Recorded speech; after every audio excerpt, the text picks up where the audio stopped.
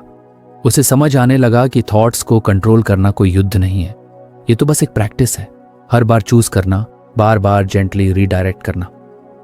एक दिन गांव की सभा में किसी ने उस पर अनजस्ट ब्लेम डाल दिया। राजू को इतना घमंड हो गया है, अब वो खुद को विलेज गुरु समझता है। ये सुनकर राजू को अंदर से बहुत हर्ट हुआ। पहले होता तो वो जस्टिफाई करता, गुस्से में आ जाता या खुद को समझाने लगता, लेकिन इस बार उसने सिर्फ खुद से कहा, let me just observe this pain. उसने उस इंसल्ट को रोका नहीं, छुपाया नहीं, बस देखा। उस पेन के पीछे जो इनसिक्योरिटी थी उसे एक्सेप्ट किया। फिर उसने सोचा, अब मैं क्या चूज करता हूं? क्या मैं खुद को एक्सप्लेन करूं या बस शांत रहूं और अपने काम से जवाब दूं? वो मुस्कुराकर वहां से चला गया, बिना कोई वर्ड बोले। अब लोग पूछते, राजू तुम इतने काम कैसे रहते हो? क्या तुम्हारे माइंड में कोई बुरे थॉट्स नहीं आते? वो जवाब देता, आते हैं, लेकिन मैं अब उनसे लड़ता नहीं। मैं उन्हें देखता हूं, समझता हूं और फिर चूज करता हूं कि उन्हें कितना इंपॉर्टेंस देना है। अब राजू की लाइफ एक मेडिटेशन बन चुकी थी। कंट्रोल उसके लिए एक डिसिप्लिन्ड काइंडनेस थी, अपने माइंड को डांटना नहीं बल्कि धीरे धीरे समझाना। उसने अपने कोर्टयार्ड में एक छोटा सा बोर्ड लगा दिया जिस पर लिखा था, don't fight your thoughts, understand them, redirect them. गांव के बच्चे, बूढ़े सब अब उसके पास आते थे जब भी उन्हें लगता कि उनका मन भारी है। राजू बस एक ही बात कहता, तुम्हारे थॉट्स तुम्हारे दुश्मन नहीं हैं, वो तुम्हारी लैंग्वेज में तुमसे बात कर रहे हैं। बस सुनो, ऑब्जर्व करो और फिर लविंगली डायरेक्शन दो। अब जब वो खेत में जाता, हल चलाता या पानी देता तो माइंड शांत रहता। कभी कोई पुराना रिग्रेट उठता, कभी फ्यूचर की चिंता आती, लेकिन अब वो जान चुका था माइंड को रोकना नहीं है, उसे राह दिखानी है। और यही उसकी असली मास्टरी थी, control through compassion, not force. Raju अब सिर्फ एक किसान नहीं था, वो अपने माइंड का गार्डनर बन चुका था। हर थॉट एक बीज था। वो डिसाइड करता था कौन सा बीज बोना है और कौन सा मिट्टी पर गिरने से पहले ही उड़ा देना है। उसकी जिंदगी अब बस जीने की नहीं, समझने और चुनने की बन चुकी थी। और यही रियल कंट्रोल था, सॉफ्ट, साइलेंट और सच में पावरफुल। गांव में अब सुबह का समय कुछ अलग ही हो गया था। पहले जहां लोग जल्दी जल्दी खेत के काम में लग जाते थे, अब धीरे धीरे कुछ लोग राजू के घर के बाहर वाले बरामदे में इकट्ठा होने लगे थे। राजू ने वहां एक छोटी सी जगह तैयार की थी, बिल्कुल सिंपल सी एक चटाई, एक छोटी सी घंटी और एक मटकी में पानी। ये जगह अब शांति का कोना बन चुकी थी, जहां रोज सुबह कुछ लोग 5 से 10 मिनट बैठकर ध्यान करते थे। राजू की अपनी मेडिटेशन जर्नी कोई अचानक से शुरू नहीं हुई थी। सब कुछ धीरे धीरे हुआ था, जैसे बीज बोने के बाद धीरे धीरे पौधा उगता है। उसे याद है जब उसने पहली बार ध्यान करना शुरू किया था, तब वो सिर्फ 2 मिनट भी चुप बैठ नहीं पाता था। उसके माइंड में हर तरफ से थॉट्स आते, कभी पुराने रिग्रेट, कभी कोई फ्यूचर का डर, कभी कोई आवाज, कभी कोई रैंडम आइडिया। वो सोचता था, मेडिटेशन मेरे बस की बात नहीं है, मेरा माइंड बहुत ज्यादा एक्टिव है। लेकिन फिर उसे एक बात समझ में आई, एक बिजी माइंड होना मेडिटेशन से दूर रहने की वजह नहीं है, बल्कि मेडिटेशन की सबसे बड़ी जरूरत है। उसने खुद से वादा किया, मैं हर दिन सिर्फ 5 मिनट बैठूंगा, चाहे कुछ भी हो। शुरुआत में वो मोबाइल पर टाइमर लगाता और आईज बंद कर लेता। शुरू में कुछ भी पीसफुल फील नहीं होता, कभी कभी तो लगता था कि इस साइलेंस में और ज्यादा केओस है, लेकिन उसने हार नहीं मानी। धीरे धीरे उसका माइंड थोड़ा शांत होने लगा। पहले 2 मिनट के बाद बेचैनी होती थी, अब 4 मिनट तक शांत बैठ पाता था। फिर एक दिन ऐसा आया जब वो 10 मिनट तक बिना किसी मेजर डिस्ट्रैक्शन के बस अपने ब्रेथ पर ध्यान दे सका। वो समझ चुका था जैसे फिजिकल मसल्स जिम जाने से बनते हैं, वैसे ही मेंटल मसल्स मेडिटेशन से बनते हैं। एक दिन वो खेत में काम कर रहा था, बहुत थका हुआ था। एक मजदूर ने उससे कहा, भैया आपका चेहरा तो एकदम फ्रेश लग रहा है, आप थकते नहीं क्या? राजू ने हंसकर कहा, शरीर थकता है, लेकिन माइंड जब रिचार्ज रहता है तो सारी थकावट मैनेजेबल लगती है। अब उसकी मेडिटेशन प्रैक्टिस उसके अंदर की स्ट्रेंथ बन चुकी थी, एक ऐसी स्ट्रेंथ जो बाहर से नजर नहीं आती थी, लेकिन हर मुश्किल में उसे स्टेडी रखती थी। एक दिन गांव में बहुत बड़ा विवाद हो गया। पानी की सप्लाई को लेकर 2 मोहल्लों में झगड़ा हो गया। पंचायत ने राजू को मीडिएटर बना दिया, क्योंकि सबको लगता था कि वही सबसे काल्म और फेयर रहेगा। उस दिन जब वो डिस्कशन के बीच बैठा तो चारों ओर टेंशन था, गुस्सा था, ब्लेम था, पर राजू ने बस अपनी ब्रेथ को नोटिस किया। उसने अपने आप को ग्राउंडेड रखा। उसकी काल्मनेस कंटेजियस थी। धीरे धीरे आवाजें धीमी होने लगी, लोग उसकी बात सुनने लगे और समाधान निकल आया। बैठक के बाद एक बुजुर्ग ने पूछा, बेटा तू गुस्से में क्यों नहीं आया? इतनी बातों के बाद भी तू शांत कैसे रहा? राजू ने कहा, क्योंकि मैं हर दिन 10 मिनट खुद के साथ बैठता हूं, साइलेंस में। उस साइलेंस ने मुझे सिखा दिया कि हर रिएक्शन जरूरी नहीं होता। अब गांव में और लोग भी मेडिटेशन में इंटरेस्ट लेने लगे थे। राजू ने सबको सिंपल तरीके से सिखाया, मेडिटेशन कोई रिलीजियस प्रैक्टिस नहीं है, ये माइंड की सफाई है। जैसे हम शरीर को नहलाते हैं, वैसे ही माइंड को भी रोज थोड़ा साफ करना होता है।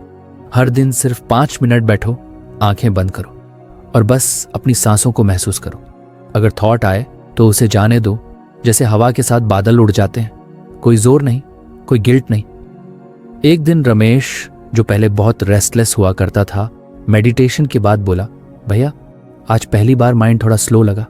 ऐसा लगा जैसे सारी थॉट्स धीमी हो गई। राजू ने कहा, यही तो है असली बिगिनिंग। जब माइंड थोड़ा स्पेस देता है तभी तो क्लैरिटी आती है। अब राजू को मेडिटेशन सिर्फ पीस पाने का तरीका नहीं, बल्कि एक जरूरी डेली हाइजीन लगने लगा था। एक बार मार्केट में बहुत स्ट्रेस वाला दिन था। एक बायर ने बिना रीजन बहुत उल्टा सीधा बोल दिया। पहले होता तो राजू घर आकर आवर्स तक अपसेट रहता, लेकिन अब उसने बस बैठकर 5 मिनट का ध्यान किया, माइंड को रीसेट किया और फिर नॉर्मल हो गया। वो जान चुका था कि हर दिन का मेडिटेशन उसे इनर फिटनेस दे रहा है।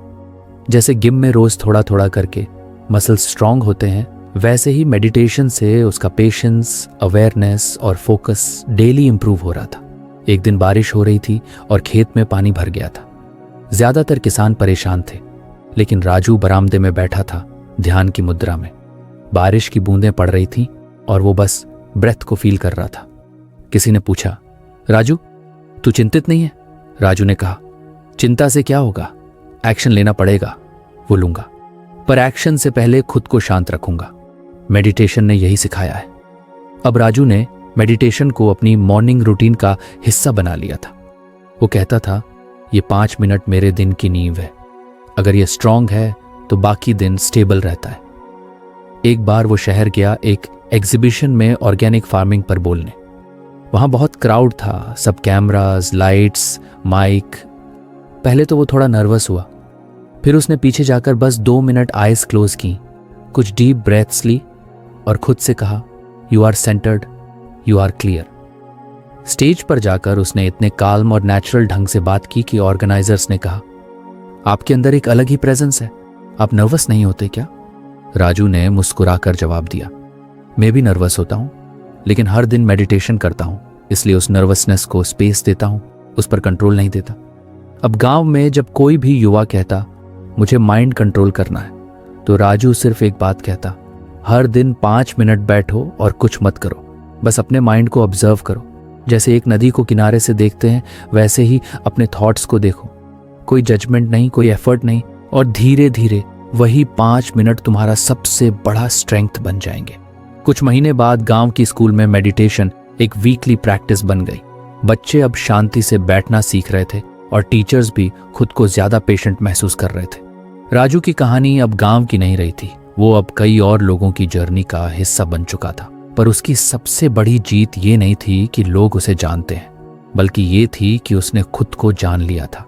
एक शाम जब वो अपने पुराने मिट्टी के घर की छत पर बैठा था, आकाश में तारे चमक रहे थे, एक ठंडी हवा चल रही थी और उसके हाथ में गर्म चाय थी। उसने आसमान की ओर देखा और मन ही मन कहा, शुरुआत उस दिन हुई थी जब मैं बस 2 मिनट के लिए बैठा था और खुद से भागना छोड़ दिया था। अब उसे कोई डाउट नहीं था, कोई कंफ्यूजन नहीं था। उसका माइंड अब भी थॉट्स पैदा करता था, पर अब वो उन पर राइड नहीं करता। अब वो ऑब्जर्व करता था, समझता था और बस बैठकर मुस्कुरा देता था। और यही थी उस यात्रा की आखिरी मंजिल, जहां राजू ने समझा कि माइंड को कंट्रोल नहीं करना है, उसे डेली नरिश करना है। हर दिन 5 मिनट, बस 5 मिनट। और फिर धीरे धीरे एक ऑर्डिनरी इंसान ने अपने अंदर एक्स्ट्रॉर्डिनरी पीस और क्लैरिटी की दुनिया बना ली थी। यही थी उसकी रियल रिचनेस, यही थी उसकी रियल सक्सेस।